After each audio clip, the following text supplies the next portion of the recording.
The kitchen timer screamed through the apartment at 7:43 p.m., but Sheila Martinez couldn't reach it. Her body had already begun its descent toward the cold linoleum floor, her vision blurring into darkness as her knees buckled. The wooden spoon clattered from her hand, tomato sauce splattering across the cabinet doors like abstract art nobody wanted. Her last coherent thought before everything went black was about the chicken, burning in the oven, such a mundane worry for someone whose heart was failing. 6-year-old Juniper stood frozen in the doorway, her stuffed rabbit dangling from one small hand. She'd come to ask if dinner was ready, but now Mommy was on the floor, not moving, not answering when she called her name. The little girl's voice cracked as she repeated Mommy 3 times, each attempt more desperate than the last. The timer kept shrieking, mixing with the smoke detector that had just joined the chaos. Juniper's hands shook as she grabbed her mother's phone from the counter. She knew she was supposed to call 911, but her fingers, slippery with tears and panic, hit all the wrong numbers. The phone rang once, twice. A man's voice answered, deep, professional, slightly irritated at being disturbed at this hour. "You've reached Henry Golding's private line. Who is this?" The name meant nothing to Juniper. She didn't know that 7 years ago, this man had promised her mother forever and then vanished like morning mist. She didn't know about the engagement ring Sheila had sold to pay for prenatal vitamins, or the wedding dress that still hung in a storage unit across town, tags still attached. All Juniper knew was that someone had answered and she needed help. "My mommy fell down and won't wake up." The words tumbled out between hiccuping sobs. "There's smoke and the loud beeping won't stop, and I don't know what to do." Henry Golding, CEO of Golding International, billionaire before 35, master of hostile takeovers and corporate warfare, felt his blood turn to ice. That voice, it sounded exactly like Sheila's had when she was frightened. But that was impossible. This had to be some child who'd randomly dialed his number. Yet, something in his chest tightened, a feeling he'd buried under 7 years of board meetings and acquisition deals. "Listen to me very carefully," Henry said, his voice shifting into the calm command that had steered companies through the crisis. "What's your name?" "Juniper." The phone nearly slipped from his hand. Juniper. Sheila had always loved that name, had picked it out years before she'd even thought about children. They'd been lying in his Manhattan penthouse, planning a future that would never come, and she'd said, "If we have a daughter, I want to name her Juniper." "Juniper, sweetheart, I need you to tell me your address. Can you do that?" Through her tears, the little girl recited the address. A modest apartment, complex in Queens, 40 minutes from his Wall Street office. Without hesitation, Henry pulled up his emergency services app, dispatching an ambulance while keeping the child on the line. "Good girl. Now, can you see an oven in the kitchen?" "Yes." "I need you to be very brave and turn the dial all the way to the left." "Can you reach it?" He heard small footsteps, a grunt of effort. "I need to climb on the chair. Be careful, take your time." The scraping of furniture against the floor. Then, blessed silence as the timer stopped its assault. The smoke detector continued its warning, but at least one source of chaos had been eliminated. "Excellent job, Juniper. Now, is your mommy breathing? Can you see her chest moving up and down?" More footsteps. A pause that stretched like eternity. "I think so, but her eyes won't open." "That's okay. Help is coming. Can you unlock the front door for them?" "I'm not supposed to unlock the door for strangers. These are helpers, sweetheart. Paramedics. They have uniforms and will help your mommy." As he guided the child through unlocking the door, Henry was already moving. His driver was pulling up to the building's entrance before his assistant could ask where he was going. In the back seat of his Bentley, Henry stayed on the line, telling Juniper stories about brave princesses who saved kingdoms, keeping her calm while sirens grew louder in the background. "They're here!" Juniper's voice pitched high with relief. Henry heard the professional voices of paramedics taking over, their efficient movements and medical terminology painting a picture he didn't want to see. Then one of them must have taken the phone. "Sir, we have the situation under control. The patient is stable but unconscious. We're transporting to Mount Sinai, Queens." "I'll be there," Henry said, the words escaping before logic could intervene. "Are you family?" He hesitated. What was he? The man who'd walked away when Sheila told him she couldn't be the trophy wife his world demanded? The coward who'd chosen his family's empire over the only woman who'd ever seen him as more than a bank account with a pulse? I'm someone who needs to be there. The legal disclaimer appeared on screen as required. Fictional story. The character named Henry Golding in this story is entirely fictional and not based on any real person with the same name. The random wrong number her 6-year-old dialed, it connected to the billionaire who abandoned them. What would you do if the person who broke your heart saved your life? Tonight, a single call reopens a 7-year-old wound and a door that should have stayed closed. The universe doesn't usually give second chances wrapped in emergency calls and childhood innocence, but here we are, watching fate play its strangest hand yet. Stay with me to see if this second chance is redemption or just another repeat of history's cruelest patterns. Because some mistakes can't be fixed with money, and some bridges, once burned, leave scars that never quite heal. Yet sometimes, just sometimes, a child's desperate call can crack open hearts that have been sealed shut for far too long. Welcome to Rich Billionaire's Romance Stories. I'm so glad you're here with us today. If you love stories about second chances, redemption, and the kind of love that requires real courage to rebuild, you're in the right place. Go ahead and hit that subscribe button now. Consider this your invitation to join our community. We share heart-gripping romance stories every week, and I promise you'll want to be here for every single one. Welcome to the family. The fluorescent hospital lights hummed overhead as Sheila's consciousness swam back to the surface. Her throat felt like sandpaper, her limbs heavy as concrete blocks. The first thing she registered was the antiseptic smell, that distinct hospital cocktail of bleach and despair. The second was the small weight pressed against her side, Juniper curled up on the narrow bed, her stuffed rabbit crushed between them, sleeping with her mouth slightly open. The third thing she noticed stopped her heart for the second time that day. Henry Golding sat in the visitor's chair, his $1,000 suit wrinkled, his usually perfect hair disheveled. In his hands, he held a bouquet of daisies, not roses, not orchids, but simple daisies. Her favorite, he'd remembered after all these years. Their eyes met across the sterile room, and the heart monitor beside her bed betrayed her immediately, its steady rhythm spiking into rapid staccato beats. A nurse would probably come check soon, but Sheila couldn't control her body's reaction to seeing him again. 7 years had added distinguished lines around his eyes, a harder edge to his jaw, but those eyes, dark brown, intense, searching, were exactly the same. You left when I said I was keeping her. The words came out raw, unfiltered, 7 years of hurt compressed into one accusation. She hadn't meant to start there, but apparently her subconscious had been rehearsing this confrontation since 2017. Henry set the daisies on the bedside table with careful precision, as if they were made of glass. When he spoke, his voice carried a weight she'd never heard before. There will never be a day I won't be sorry. Sorry, I don't have to pay rent. Sorry, don't hold your hair back during morning sickness. Sorry doesn't explain to a 6-year-old why she doesn't have a daddy like the other kids at school. He flinched at each word, absorbing them like physical blows. Good. He should feel something, even if it was just a fraction of what she'd endured. I know, he said simply. I know it doesn't fix anything. A knock interrupted them. Dr. Patricia Chen entered, tablet in hand, her expression professionally neutral, despite the tension thick enough to cut with a scalpel. Ms. Martinez, good to see you awake. I'm Dr. Chen. You gave everyone quite a scare. She glanced at Henry, then back to Sheila. Should I come back? No, Sheila said quickly.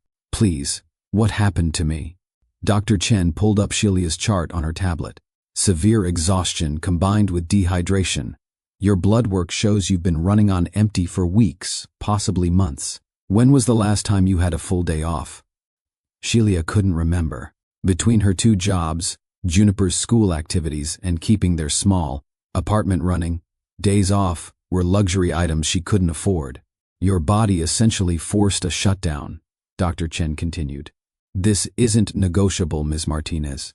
You need rest, real rest, at least a week off work, proper nutrition, 8 hours of sleep minimum. Your body won't tolerate anything less right now.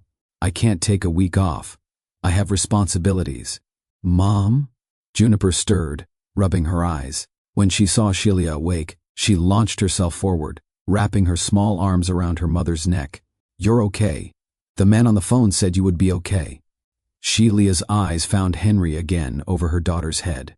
Juniper followed her gaze, studying Henry with the unfiltered curiosity only children possessed. Are you the phone man? Juniper asked. I am. Henry confirmed softly. Thank you for helping my mommy. Then, with that startling directness children specialized in, she added, Are you my daddy? The room went silent, except for the heart monitor's persistent beeping. Sheila felt the blood drain from her face. Henry's expression crumbled for just a moment before he rebuilt his composure. No, sweetheart, Sheila managed. He's someone Mommy knew a long time ago. Dr. Chen cleared her throat. I'll give you all some privacy. Ms. Martinez, think about what I said. Your daughter needs you to be healthy. She exited, pulling the door closed with a soft click. Juniper settled back against Sheila's side, apparently satisfied with the non-answer. Within minutes, she was asleep again, the stress of the evening finally catching up with her small body. You can help without being in our life, Sheila said quietly, not wanting to wake Juniper. If you feel guilty, donate to a charity, set up a scholarship, but we don't need you coming back and disrupting everything I've built. Henry leaned forward, elbows on his knees, studying his clasped hands. I understand. I'm not asking to be in your life. But when I heard her voice on that phone, I heard your address. He looked up, and she saw something raw in his expression. I came anyway. Not because I thought I had the right, but because I couldn't not come. The words hung between them, weighted with everything unsaid.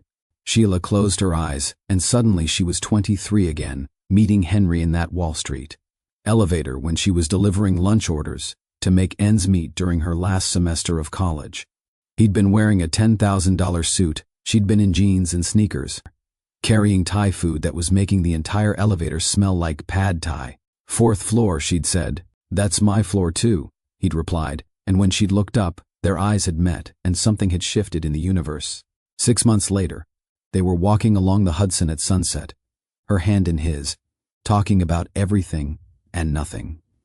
He'd told her about growing up with the weight of an empire on his shoulders. She'd told him about growing up with nothing but dreams and determination. They'd fit together like puzzle pieces from different boxes that somehow made a better picture together. 8 months after that, her pregnancy test showed 2 pink lines, and she'd stared at it for 20 minutes before calling him. He'd been in a board meeting. She could hear the voices in the background when he answered. Can you talk? She'd asked. Always for you, he'd said, stepping out. What's wrong? I'm pregnant. The silence had stretched across cellular waves and city blocks. Then his father's name had appeared on his boardroom phone's screen. The one he'd left behind, and somehow she'd known what would come next. We can't do this, he'd said 3 days later, standing in her studio apartment, not meeting her eyes. My family, the company, this isn't the plan. Plans change, she'd said. Not mine, he replied, and walked out. She'd returned to Cedar Ridge the next week, her engagement ring sold, her dreams reconfigured, her heart locked away where it couldn't be broken again. Now, 7 years later, here they sat in a hospital room that smelled like disinfectant and regret. Your father? Sheila asked, because she had to know. Is he still pulling your strings? He died 2 years ago, Henry said quietly. Heart attack at his desk. Very much. I'm sorry. And she was, in that complicated way you could be sorry for someone else's loss, even when the person who died had destroyed your life. Don't be. He lived exactly as he wanted, controlled everything until his last breath. Henry's laugh was bitter. Left me everything. The company, the fortune, the legacy. All the chains are made of gold. And now you're free? Now I'm exactly what he wanted me to be. Alone at the top, married to the company, no messy emotions to interfere with profit margins. He looked at Juniper, sleeping peacefully. Except, I know what I missed. I know what I chose instead. If your ex abandoned you but saved you today, do you let him explain or shut the door? Sheila wanted to hate him. It would be so much easier if she could maintain that clean, sharp anger that had kept her moving forward all these years. But seeing him here, wrinkled and human, and full of regret, holding daisies, like an apology he didn't know how to speak, it complicated things. "You should go," she said finally. "Thank you for helping Juniper, for calling the ambulance, but you should go." Henry stood slowly, straightening his wrinkled suit jacket. "The hospital bill is covered. Don't argue. It's done. And there's a meal service that will deliver 3 meals a day for the next month. The apartment's super has been paid to handle any maintenance issues. It's not charity. It's what I should have done 7 years ago." "Henry, I'm not trying to buy my way back in, Sheila. I'm just trying to make sure you can rest. Like the doctor said." He moved toward the door, then paused. "For what it's worth, she's perfect. You did an amazing job." Then he was gone, leaving only the daisies as evidence he'd been there at all. Sheila stared at them, remembering another bouquet 7 years ago, when everything had been possible and nothing had been complicated. The heart monitor gradually returned to its normal rhythm. Juniper shifted in her sleep, murmuring something about pancakes. Outside the window, New York City continued its relentless pace, indifferent to the small dramas playing out in hospital rooms. Trust versus self-protection. Juniper's emotional safety, Sheila's health. These were the stakes now, the careful balance she had to maintain. Whatever Henry Golding wanted, whatever guilt drove him, she couldn't. Let him upset the life she'd built from the ashes he'd left behind. But the daisies sat there, cheerfully defiant, reminding her that he'd remembered her favorite flower after all this time. 3 days after the hospital, Sheila sat in Corner Coffee, the local shop where the barista knew everyone's order and the walls displayed terrible art from local high schoolers. She'd chosen this place deliberately, her territory, her comfort zone. Henry looked absurdly out of place in his tailored suit, sitting on a wobbly chair that probably cost less than his coffee. "I want to meet her properly," Henry said without preamble. "On your terms. Whatever conditions you set." Sheila had prepared for this, had written her requirements on a napkin at 2 a.m. when she couldn't sleep.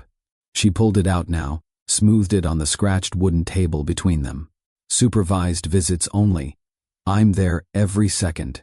Of course, no media, no PR team spinning this into some redemption story for your corporate image. No photographers, no press releases, nothing that turns my daughter into a headline." "Agreed. No promises you can't keep. You don't tell her you'll be there for her birthday, unless you will be. You don't say, 'See you next week,' unless next week is guaranteed. You don't make her love you and then disappear when it gets inconvenient." Henry's jaw tightened, but he nodded. "Understood. No expensive gifts. No ponies, no trips to Disney World. No trying to buy her affection with things I can't provide. Reasonable. No bringing your corporate team, your lawyers, your assistants. This isn't a business deal.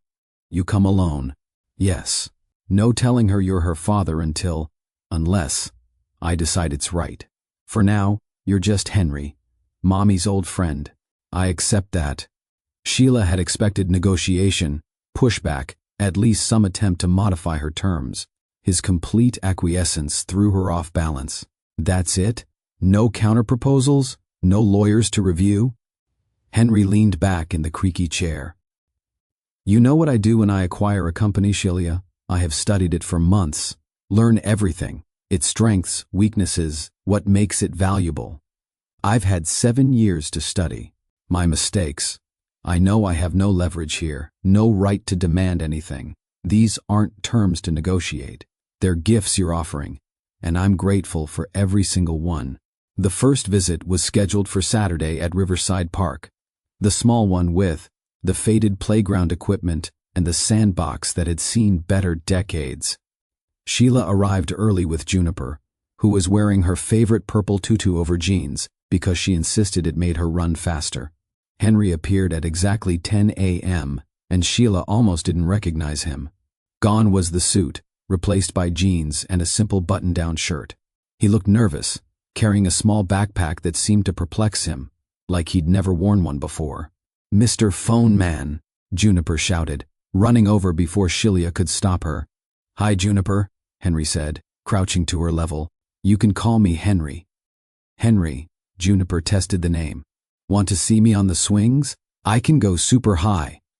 What followed was perhaps the most awkward and endearing hour Sheila had ever witnessed. Henry, who commanded boardrooms and orchestrated million-dollar deals, stood behind a swing looking completely lost. "Push me," Juniper demanded. Henry placed his hands carefully on the swing and gave a tentative push. Higher.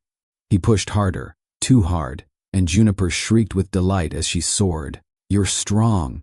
"Sorry, Don't apologize." Again. Slowly, Henry found a rhythm. Push, release, catch the swing's natural momentum. Juniper's laughter rang across the park, pure and unself-conscious. In slow motion, Sheila watched Henry's face transform. The corporate, mask cracking, something vulnerable and amazed taking its place. His eyes tracked Juniper's arc through the air like she was defying physics itself. After swinging, Henry reached into his backpack, pulling out two small items, not toys from FAO Schwartz or electronic gadgets, but a field guide to trees and a piece of string. "I thought maybe we could identify the trees in the park," he said uncertainly. "And this string, my grandmother taught me cat's cradle when I was your age." Juniper was enchanted. They spent 20 minutes with the book, Henry reading the descriptions while Juniper collected leaves to match the pictures. Then came the string. Henry's fingers, so confident with contracts and keyboards, fumbled with the simple patterns. Juniper giggled as he tangled himself repeatedly, finally managing a basic cup and saucer formation that immediately collapsed. "You're not very good at this," Juniper observed with 6-year-old honesty. "No," Henry agreed. "I'm terrible at it." "That's okay. Do you know how to braid?" Henry looked at Juniper's long dark hair, currently escaping from the ponytail Sheila had attempted that morning. "I can try." What followed was perhaps the worst braid in human history. Henry divided Juniper's hair into 3 sections, then proceeded to create something that looked less like a braid and more like a hair sculpture made by someone wearing mittens. Juniper reached back to feel it and burst into giggles. "It's bumpy." "Very bumpy," Henry agreed, his own mouth twitching with suppressed laughter. "I love it. Mommy, look at my bumpy braid." Sheila couldn't help but smile. "It's very unique." The scene split in her mind. This sunny park with its chipped paint and weeds growing through the sidewalk cracks, versus the boardroom where Henry usually spent his Saturdays, all glass and chrome and serious faces discussing market projections. 2 worlds that shouldn't intersect, yet here they were, colliding in the form of a terrible braid and genuine laughter. Are those terms fair or too strict? Why? The question hung in the air as Sheila watched Henry attempt to fix the braid, making it somehow worse. Juniper didn't care. She was explaining her theory about why clouds looked like cotton candy, and Henry was listening with complete attention, as if she was revealing the secrets of the universe.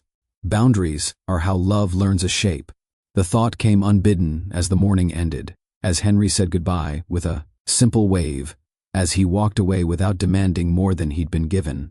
These rules weren't walls to keep him out, they were guidelines to let him in safely, carefully, without destroying what Sheila had built. "Can Henry come again?" Juniper asked as they walked home. Sheila looked back once to see Henry still standing by his car, watching them go. "We'll see, baby, we'll see." Saturday mornings became their rhythm. Not grand gestures or elaborate plans, just Henry showing up at 10 a.m. sharp with something simple in his backpack. This week, it was a wooden birdhouse kit from the hardware store, the kind that cost $12 and required more patience than skill.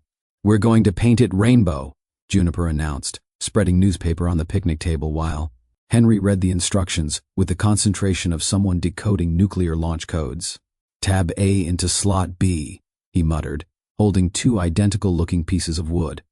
"You're holding them upside down," Sheila pointed out, trying not to smile at how seriously he was taking this. 3 hours later, they had something that vaguely resembled a birdhouse, painted, in stripes that bled into each other because Juniper hadn't waited for them to dry. Henry had purple paint in his hair, Juniper had green on her nose, and Sheila found herself laughing really laughing, for the first time in months. The next Saturday, Henry brought a rock. "It looks like Texas," Juniper exclaimed, turning it over in her small hands. "I thought so too," Henry said. "Found it walking to work. Keep it in my office all week thinking you might like it." The image of Henry Golding, billionaire CEO, keeping a random rock on his executive desk because it might make a 6-year-old smile did something to Shelia's carefully maintained defenses. Later, over lunch, he taught Juniper his grandmother's trick for hiding peas in rice so they became treasure hunts instead of vegetables. Such a small thing, but Juniper ate every pea on her plate, hunting for them like green gems. "How did your grandmother know that trick?" Juniper asked. "She raised 5 boys who all hated vegetables," Henry said. "She had to get creative. Tell me more about her." And he did. Stories Shelia had never heard in all their time together before, about a woman who came from Korea with nothing, who built a restaurant from scratch, who taught her grandson to fold dumplings before he could write his name.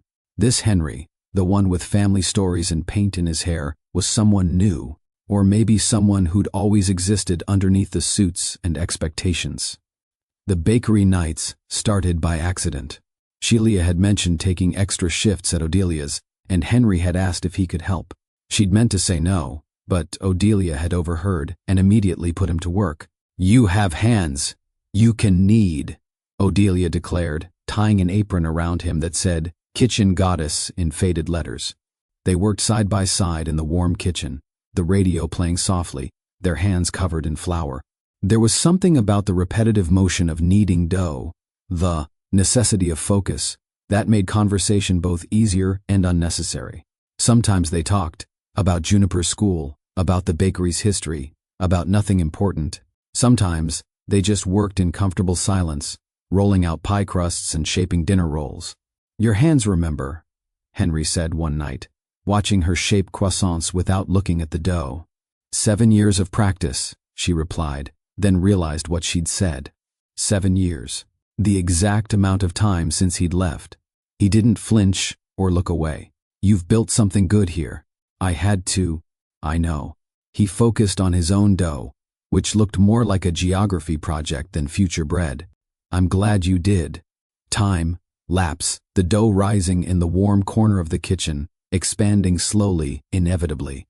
Cut to sunrise over Cedar Ridge, the sky painted in the same warm golds as fresh, baked bread. Odelia watched them from her perch by the register, her 70 years of wisdom reading stories in their body language. She cornered Sheila during a break, while Henry was out back bringing in more flour. "That boy is trying," Odelia said simply. "I know. You're fighting it. I know that too. Good. Fight it until you don't need to anymore. But notice when that moment comes." Sheila wrestled with gratitude and anger in equal measure. Grateful that Henry was showing up, that Juniper was blooming under the attention, that he never pushed for more than she offered. Angry that it had taken 7 years, that she'd had to nearly collapse for him to appear, that his presence now made her remember how much she'd lost. When is consistency enough to start trusting again? The answer came in pieces, in how Henry started texting before each visit to confirm, never assuming his welcome, in how he asked permission before helping Juniper with anything. "Is it okay if I teach her to tie her shoes the way my grandmother taught me?" In how he brought nothing that shined or beeped or cost more than $20. One evening, Juniper fell asleep on the bakery's break room couch while they finished the morning's prep. Henry carefully covered her with his jacket, then returned to shaping rolls as if he hadn't just performed an act of tenderness that made Shelia's chest ache. "She kicks in her sleep," Shelia warned. "I noticed. She got me in the shin at the park last week when she dozed off." "You didn't move." "Why would I move?" He looked genuinely puzzled. She was comfortable. "Love is what you do daily." The words appeared on screen like a truth too simple to argue with. If the slow burn growth has you hooked, hit like and subscribe to Rich Billionaire's romance stories. Saturday after Saturday, small acts accumulated like snowflakes each, one insignificant alone but together forming something substantial. Henry learned to braid marginally better. Juniper started setting aside Henry rocks she found during the week, Sheila stopped tensing every time he arrived, stopped checking the clock to see when he'd leave. He modeled humility in ways that surprised her.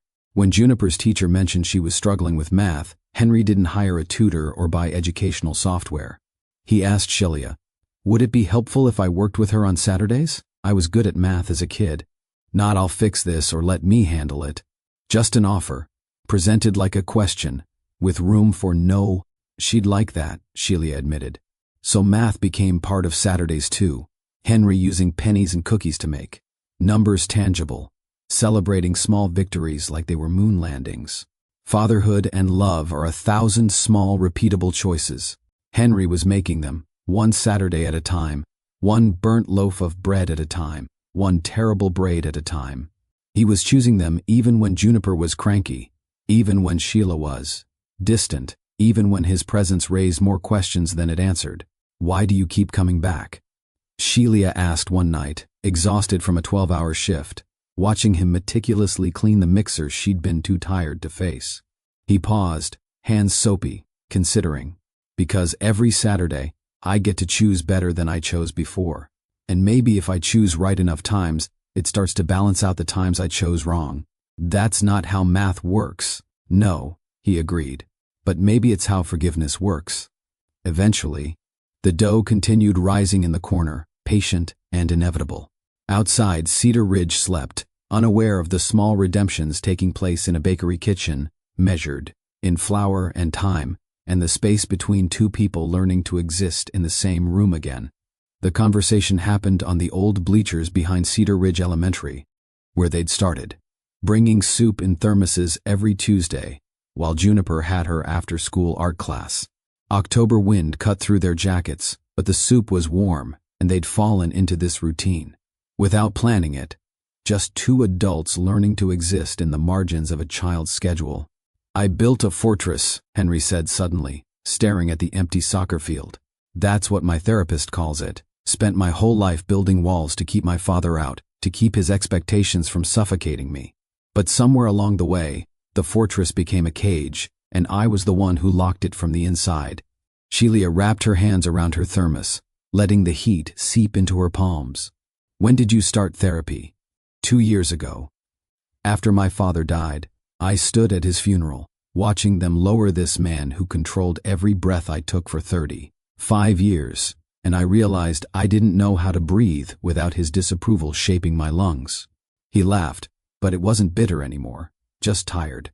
"Paid a fortune to learn what you probably always knew, that choosing fear over love is the fastest way to die while you're still breathing." The street noise faded to a distant hum, like the world had turned down its volume to give them this moment. "You're unlearning," Sheila observed. "Every day. Unlearning that love is weakness, that needing people is dangerous, that showing up is less important than showing profit." He turned to look at her directly. "I'm unlearning that walking away is easier than staying when things get complicated." "You can't make up the beginning," Sheila said carefully, words she'd rehearsed in her mind 100 times. "You can't give me back the nights I spent alone in the hospital when she was born. You can't undo the first words, first steps, first day of school. The beginning is gone, Henry. You can only make the middle worth staying for." "I know." His voice was rough. "I'm trying to make the middle count."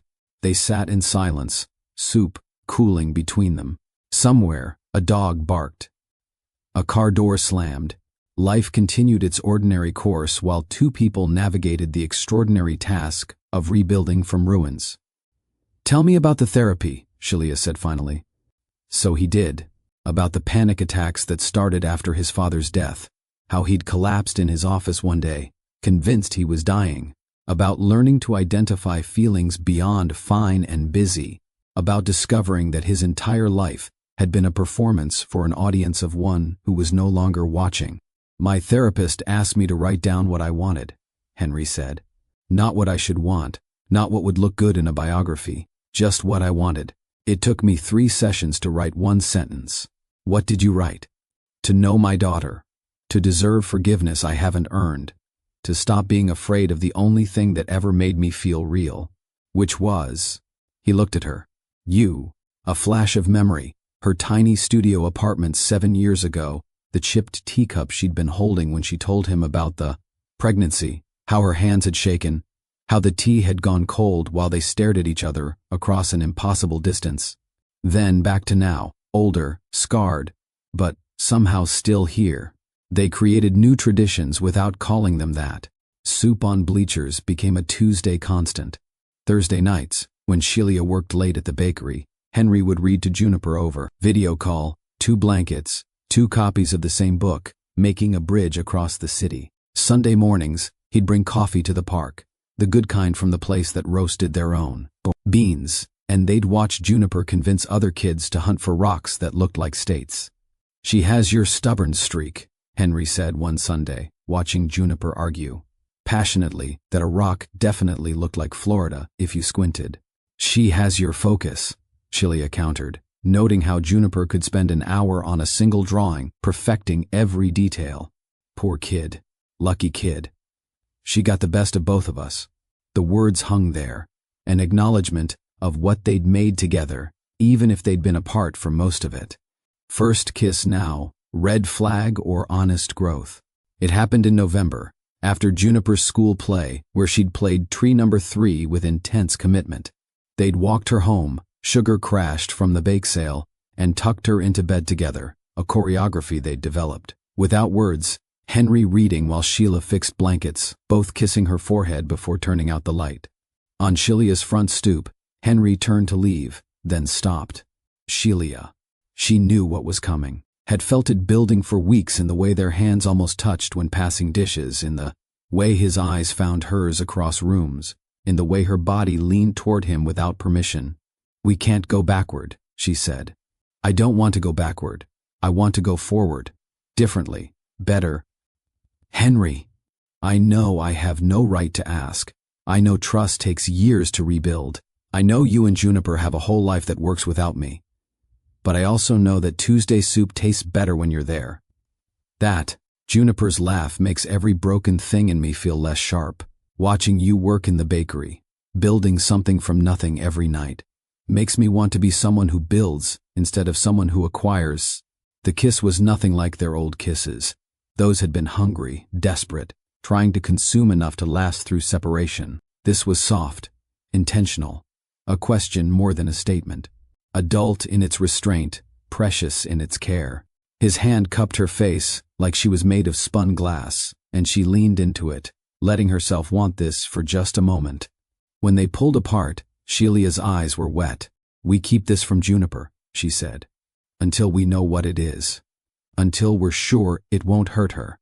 "Yes. And we go slow. Slower than slow. Yes. And if you run again, I won't." He said it with the certainty of someone who'd spent 2 years in therapy learning why he ran in the first place.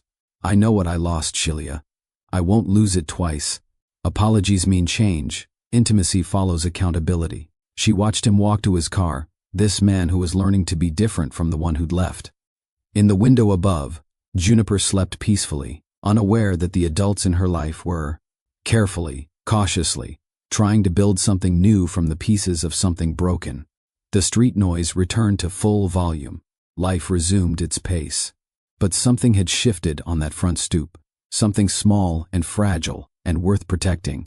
Sheila went inside and locked the door, her lips still warm from possibility. The article appeared on a Thursday morning, published by Business Insider at 6:47 a.m. Sheila saw it because her coworker Maria had forwarded it with 3 exclamation points and a shocked face emoji.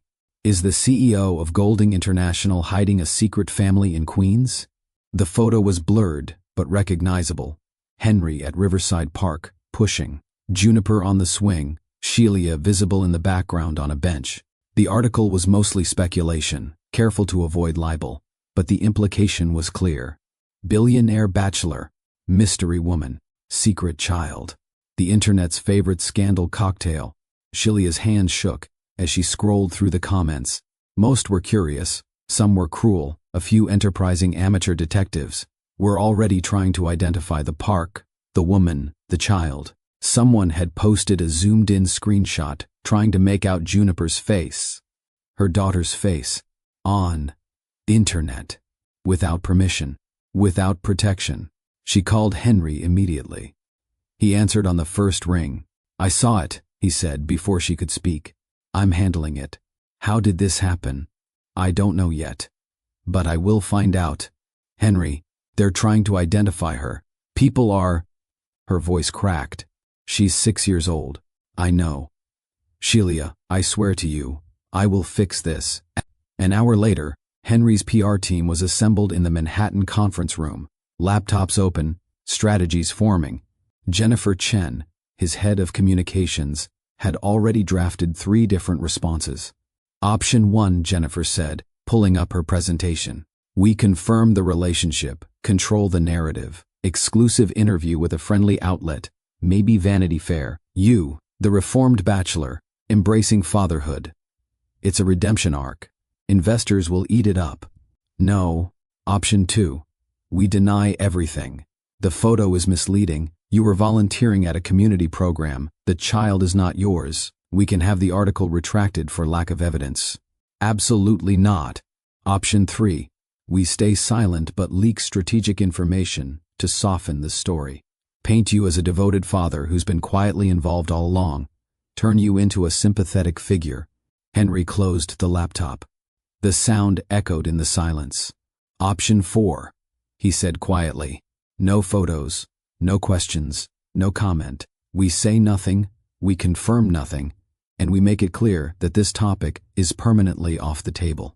Jennifer looked at him like he'd suggested setting fire to the building. Henry, silence creates a vacuum. The media will fill it with speculation. Your board will demand answers. Investors will wonder what you're hiding. Let them wonder. This could affect stock prices. Then they'll go down. You're putting your personal life ahead of shareholder interests.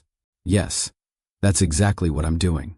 The camera shutter sound effects filled the air. Click, click, click. Then a hard cut to silence as Henry closed the conference room door, leaving his team outside. On-screen text, accountability looks like no. But saying no to his team was the easy part. The hard part was Sheila. She met him at Corner Coffee again, but this time there was no warmth in her expression. She sat with her arms crossed, every line of her body screaming defense. I need you to pause visits, she said without preamble. Henry felt the words like a physical blow. Sheila, until you lock down the leaks, until you can guarantee that my daughter won't end up on a tabloid cover, until you prove that being in your world doesn't mean giving up her privacy, we need to pause. I understand. Do you? Because I've spent 7 years building a quiet, safe life for her. And in 3 months, you've brought attention we can't control. People are trying to identify her school, Henry. Her school. I know. And I'm fixing it. How? By throwing money at it? By having lawyers send threatening letters? That doesn't make the internet forget. It doesn't make those photos disappear. Should he go public to control the narrative, or keep quiet to protect the child? Henry leaned forward, needing her to see the truth in his eyes. I told my PR team no, to all of it. No interviews, no strategic leaks, no redemption narrative. I told my board the same thing this morning when they demanded I address it in our quarterly call, and 2 board members have called for a vote of no confidence. My general counsel says I'm violating my fiduciary duty by not managing the PR crisis. My stock is down 4% since the article was posted. Sheila's expression didn't soften. That's not enough. That's just you making choices that benefit you in the long run. Silence protects your image too. You're right. He pulled out his phone, showed her an email draft. So I'm doing more.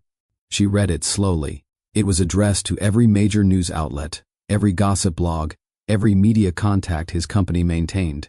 Any publication that prints identifiable photos of, or personal information about, the minor child referenced in recent speculation will face immediate legal action and permanent loss of access to Golding International, its executives, and all subsidiary companies. This is non-negotiable and permanent. The child's privacy is not a commodity for sale. I'm also hiring a firm that specializes in scrubbing information, Henry continued. They'll work to remove the existing photos and send cease and desist letters to anyone who reposts them. And I'm implementing a new policy. Anyone on my staff who leaks information about my personal life will be terminated immediately. No exceptions. Who took the photo? I don't know yet. Could have been anyone with a phone at the park. Could have been someone following me. I'm trying to find out. And when you do, legal action if possible. But mostly, I make sure it doesn't happen again. Sheila stared at the email, then at him. This will hurt your business. Yes, your investors will be angry. Already are. Your board might actually vote you out. They might. I have enough shares to block it, but it'll be ugly. He met her eyes. I don't care.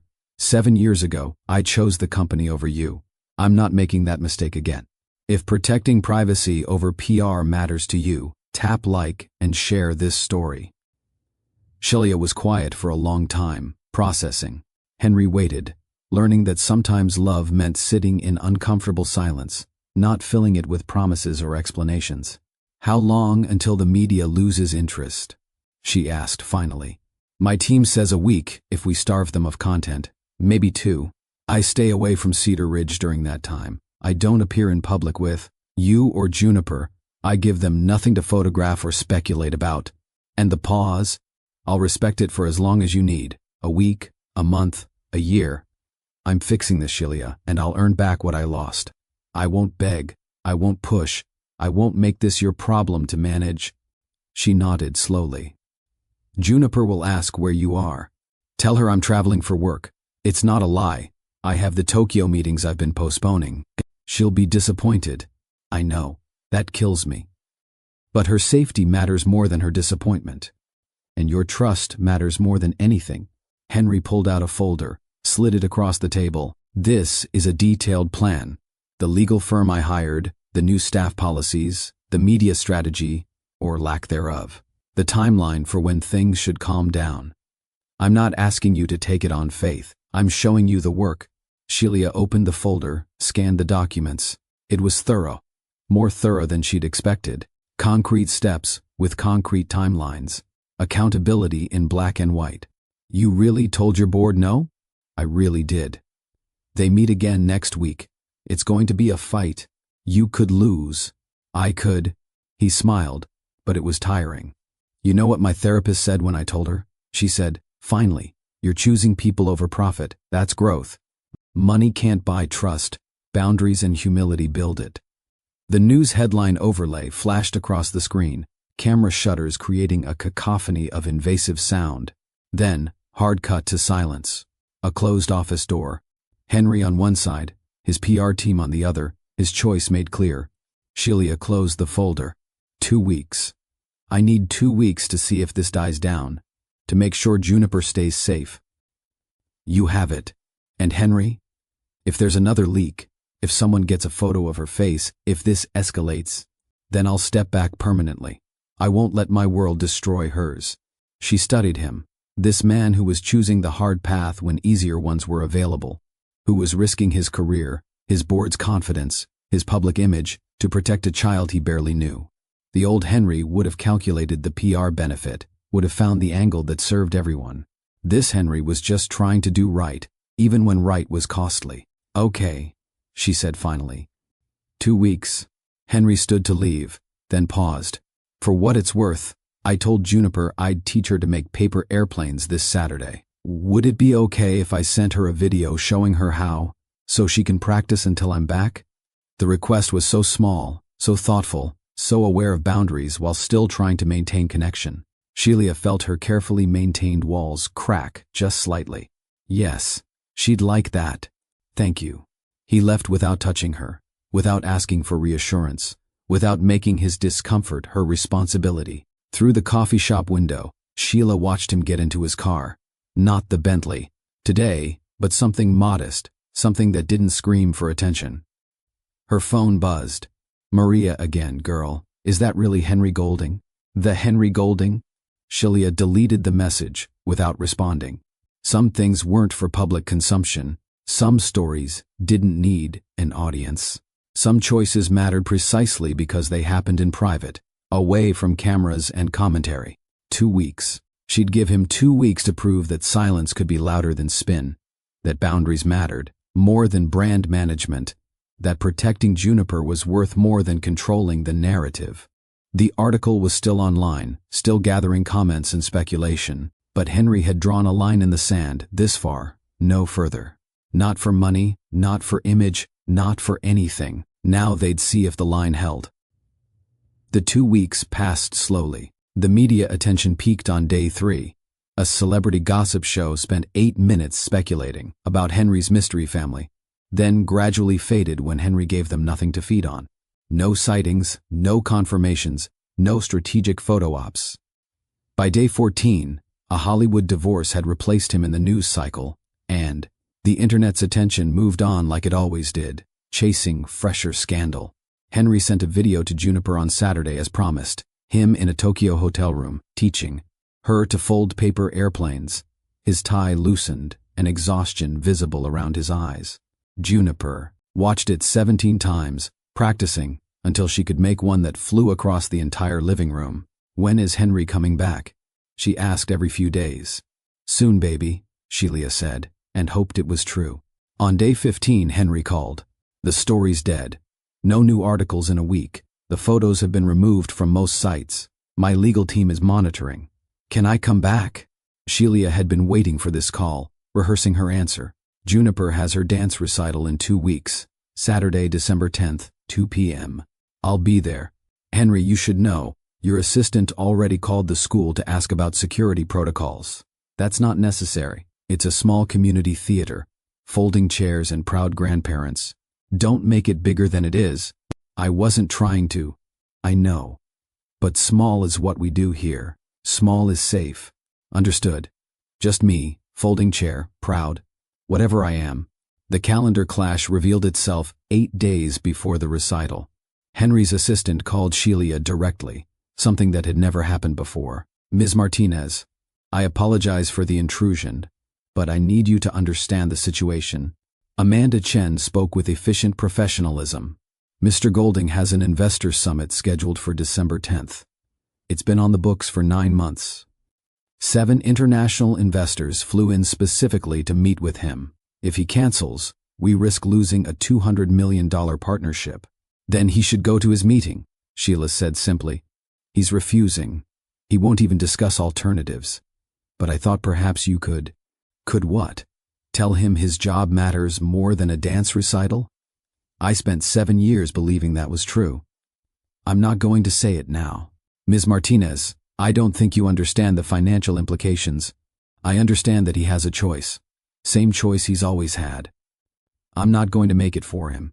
She hung up before Amanda could respond. That evening, Henry called. "My assistant overstepped. I'm sorry. She's worried about you. She's worried about the company. There's a difference." He paused. "I'm not going to the summit, Sheila. I already told them. Henry, $200 million is less important than a 6-year-old girl in a purple tutu dancing to music from Frozen. The investors can reschedule or they can walk. Either way, I'll be in a folding chair on December 10th. Your board will be furious. They're already furious. What's one more thing? Do small, consistent choices matter more than a grand, flashy gesture?" December 10th arrived cold and clear. The Cedar Ridge Community Theater was exactly as Sheila had described. Small, worn at the edges, the kind of place where the curtain sometimes stuck and the sound system crackled. Parents crowded into folding chairs, phones ready, nervous energy filling the air as young dancers prepared backstage. Henry arrived 30 minutes early, wearing jeans and a sweater instead of a suit. No driver, no security, no assistant hovering. Just him, carrying a bouquet of daisies that looked humble against the elaborate rose arrangements other parents had brought. He found Sheila in the 3rd row, saved him a seat without comment. They sat in companionable silence while the theater filled, watching parents fuss over programs and grandparents claim aisle seats for better photos. Henry's phone buzzed. The screen lit up. Board call incoming. Sheila watched him glance at it, then deliberately flip it face down on his lap.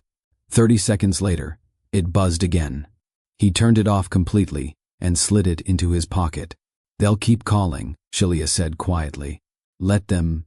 The lights dimmed. The recital began with the youngest group, 4-year-olds in bumblebee costumes who mostly wandered in circles while their teacher tried to guide them from the wings. The audience laughed with delight, cameras flashing despite the no-flash photography signs. Juniper's group was fourth. Magic of Winter performed to a medley that started with Let It Go and ended with Do You Want to Build a Snowman? The choreography was simple, the execution enthusiastic if not precise. Juniper was third from the left, her snowflake crown slightly askew, her movements a half beat behind the music but full of complete commitment. Henry's breath caught when she appeared on stage. Sheila glanced at him and saw his eyes had gone glassy, his jaw tight with the effort of not breaking down entirely. When Juniper executed a wobbly pirouette and nearly crashed into another dancer, he smiled so wide it looked painful. The camera slowly pushed in on Sheila's expression as she watched him watch their daughter. Something in her face softened, like ice meeting sun. A gradual thaw too subtle to pinpoint but impossible to miss. When Juniper took her bow, individually because she'd been chosen for a small, solo part, Henry stood without thinking, applauding until his palms stung. Other parents joined him, a standing ovation for their children's earnest performance, and Juniper beamed like she'd just danced at Lincoln Center. Backstage afterward, Juniper launched herself at Henry, still in her costume, crown now completely sideways. Did you see me? Did you see my pirouette? I saw everything. You were magnificent. I messed up in the middle part. I didn't notice. I was too busy being amazed. Sheila watched them, this tall man in jeans crouching to 6-year-old height, listening to Juniper's excited recap with complete attention. No checking his phone, no distracted nods, no looking around to see who might be watching. Just presence. Full, undivided, chosen. Other parents congratulated Juniper, admired her crown, and took photos. Henry stayed in the background, careful not to dominate, aware he was a guest in this community. When one grandmother asked who he was, Juniper answered before Sheila could. That's Henry. He's teaching me math and how to make paper airplanes, and he can't braid hair at all, but he tries really hard. The grandmother smiled. Sounds like a keeper. Outside, in the parking lot, parents dispersed with promises of ice cream and pizza. Juniper ran ahead to show her crown to another dancer. Sheila and Henry stood by his car, the modest sedan he'd been driving lately, nothing that attracted attention. Thank you for coming, Sheila said. Thank you for letting me. Your investors. Rescheduled for January, and if they hadn't, that would have been fine too. There will always be another deal, another meeting. Another crisis that supposedly only I can handle. But there's only one first dance recital. Real grand gestures are quiet and repeated. Presence over performance. Sheila looked at him. Really looked. At the man who'd turned off his phone during a board crisis to watch a community theater recital. Who'd flown back from Tokyo to teach paper airplane folds over video. Who'd taken a financial hit and board rebellion to protect a child's privacy. Who showed up, again and again, in folding chairs and park benches, with daisies instead of diamonds. I'm not ready to call this a family, she said carefully. I'm not ready to tell Juniper you're her father. I'm not ready to explain to people what we are, or promise we'll work out. Okay. But this, she gestured between them, at Juniper playing in the distance. At the life they were carefully constructing from caution and hope. This is the life I'm choosing. Not because you've erased the past, but because you're building something different in the present. Henry's expression did something complicated. Relief and gratitude and awareness that this was a beginning, not an ending. That's more than I deserve. Probably. But maybe that's how grace works. They stood there as the parking lot emptied, as the winter sun slanted through. Bare trees, as Juniper's laughter echoed off the theater's brick walls. Then Sheila reached up, cupped his face in her cold hands, and kissed him. This kiss was different from the first. That one had been tentative, testing. This was steadier, sure of itself without being certain of the future. Permission to continue, not a finish line. A choice made with open eyes, aware of the risks, willing to try anyway. When they pulled apart, Juniper was watching from 10 feet away, her expression curious. Are you guys gonna get married? She asked with 6-year-old bluntness. No immediate plans, Sheila said, voice impressively steady. But you like each other. We're figuring that out, baby. Okay. Can we get ice cream now? They went for ice cream. A local place with sticky tables and ice cream that came in colors not found in nature. Juniper got blue raspberry with gummy bears and talked non-stop about the recital, about how her friend Emma had forgotten her entrance, about how the music had been too loud during the finale. Henry listened like it was the most important story he'd ever heard. Later, after ice cream, after Juniper had returned home exhausted and happy, Henry walked Sheila back to her apartment steps. I've been thinking, he said, about working from Cedar Ridge more. Maybe renting a small office space here. I can do most of my work remotely, fly into Manhattan when necessary, be closer, more available. That's a big change. I'm also implementing a written policy, board approved, legally binding. No media about my private life. No statements, no photos, no using my personal life for corporate benefit. It's in writing now. Permanent. You did that? Had the lawyers draw it up this week. The board votes on it Tuesday, but I own enough shares that it'll pass whether they like it or not. If this moment hit you, share it with a friend who loves second chance stories. Sheila sat on her front steps, Henry beside her, their breath visible in the December cold. Somewhere above, Juniper's bedroom light was on, probably playing instead of sleeping. I never thought we'd be here, Sheila admitted. After you left, I couldn't even imagine a version of the future where we existed in the same room without it hurting. Does it still hurt? Sometimes, but less, and differently. She looked at him. You're not the same person who left. Neither are you. No, I'm stronger now. Strong enough to say no if this starts to break instead of bend.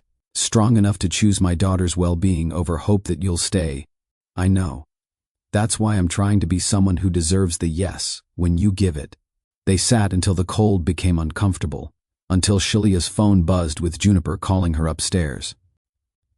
Henry kissed her goodnight on the steps, soft, brief, full of patience. Same time next Saturday? He asked. Same time, she confirmed. He walked to his car, turned back once to wave. Sheila waved back, then went inside to her daughter, to their small apartment, to the life they'd built that was slowly, carefully, opening to include one more. The grand gesture hadn't been roses or declarations. It had been a folding chair in the third row, a phone turned off, a choice made quietly and repeated until it became a pattern. Presence over performance, every single time. 3 months later, the bakery had found its gentle rhythm with one more person in the mix. Henry had rented a small office space above the hardware store on Main Street, close enough to walk to Odelia's when the evening shift started. Most nights, he'd show up around 8, tie on the kitchen goddess apron that Odelia had ordered for him in extra large, and work alongside Sheila in comfortable silence. Tonight, the radio played softly, some jazz station that crackled between songs. They'd finished the bread orders and were working on tomorrow's pastries. Sheila shaping croissants with practiced efficiency, Henry attempting Danish with less success but more determination than he'd had 3 months ago. You're getting better, Sheila observed, watching him fold the dough. Liar. But I appreciate the encouragement. The bakery was closed, the front lights dimmed, the world outside reduced to occasional headlights passing on the street. In this quiet pocket of time, they existed without performance, without audience. Just 2 people who'd found their way back to each other through the long route of accountability and time. Sheila's phone timer went off. The croissants needed to rest. She washed her hands, dried them on her apron, and suddenly Henry was there, offering his hand. Dance with me, he said. There's no music. There's always music. So they danced in the flour, dusted kitchen, slow and unhurried, her head against his chest, his chin resting on her hair. No witnesses, no cameras, no one to perform for, just 2 people choosing each other in the quiet moments that mattered most. I'm here, Henry whispered. I see you, Sheila replied. The soft focused steam from their discarded teacups rose in the background, then match cut to dawn over Cedar Ridge Lake, the water catching early light like scattered diamonds. That same week, Henry sat at his new desk, modest compared to his Manhattan office with a view of the hardware store's parking lot instead of the city skyline, and wrote a letter. Not an email, not a text, but an actual letter with pen and paper, something that felt permanent enough to matter. "For dear Juniper, I'm writing this for you to read someday when you're old enough to understand complicated things. Your mom will keep it safe until then. I want you to know that being your father is teaching me what I should have learned years ago, that humility isn't weakness, it's strength. That time is the only currency that actually matters. That showing up is harder and more important than any business deal I've ever closed. Well, I'm sorry I missed your beginning. I can't fix that, no matter how much I wish I could. But I'm trying to make your middle and your end worth the wait. I'm trying to be someone you can be proud of, not because of what I own or what I've achieved, but because of who I choose to be when it's difficult. Thank you for teaching me how to braid badly, how to identify rocks that look like states, and how to be patient when things don't work the first time. Or the 50th time. Love. That Henry. He sealed it, wrote Juniper's name on the envelope, and gave it to Sheila that night. "Don't read it," he said. "It's for her. When she's ready." Sheila held the envelope, feeling its weight. "You could have typed this. Send it digitally so it lasts forever. Some things should be written by hand, more permanent that way, more intentional." She tucked it into her bag, into the folder where she kept important documents. Juniper's birth certificate, vaccination records, school photos. The letter fit right in. Another piece of their carefully constructed story. At breakfast the next Saturday, Juniper was working on a school project about growth mindsets. She'd been assigned to interview someone about learning something new, and she'd chosen Henry. "So," Juniper said with the seriousness of a tiny journalist, "what did you learn that was hard?" Henry considered the question while spreading jam on toast. "I learned that people can change if they're willing to do the work. That saying sorry means nothing if your actions stay the same. That being a good person is a choice you make every day, not something you achieve once and then you're done. Like practicing piano? Exactly like practicing piano. You don't play one good song and then never practice again. You keep showing up." Juniper wrote this down in her notebook with intense concentration, tongue sticking out slightly. "Mom says you're learning to be a dad. I am. It's the hardest thing I've ever learned, and the most important. Are you good at it yet? Getting better. What do you think?" Juniper tilted her head, assessing. "You're like a B+, maybe an A- on good days." Henry laughed, genuine and warm. "That's fair. I'll keep practicing." They modeled it daily, this lesson about growth and change. Sheila showed Juniper what boundaries looked like by maintaining hers. With Henry, saying no when she needed to, saying yes when she could. Henry demonstrated accountability by following through on every promise, by admitting when he was wrong, by never making excuses for the past. Late one evening, after Juniper was asleep and Henry was heading home, to his small Cedar Ridge apartment, Sheila walked him to the door. "I've been thinking about stories," she said, "about how all our choices become our stories. Every decision, every moment we choose kindness or cruelty, patience or anger, it all writes our narrative." "And," Henry asked, "and we're choosing better ink now, all of us. We're writing something worth reading." He kissed her forehead, soft and reverent. "Best collaboration I've ever worked on." After he left, Sheila stood at her window watching his taillights disappear down the street. 7 years ago, she'd watched him leave and thought it was an ending. Now she knew it had been an intermission, painful and long but not final. The story continued, not because the past had been erased, but because the present was being built with different materials. Honesty instead of image, presence instead of promises, consistency instead of grand gestures. Outside, Cedar Ridge slept. Inside, a mother and daughter dreamed safely. And somewhere between here and Manhattan, a man drove home thinking about piano practice, and growth mindsets, and the privilege of earning a B+ from a 6-year-old critic. The bakery will open tomorrow. Saturdays would bring parks and terrible braids. Tuesdays would mean soup on bleachers. Life would continue its ordinary rhythm. Extraordinary only in its insistence on showing up, on trying, on choosing better. What lesson landed for you? Boundaries, forgiveness, or humility? Comment below.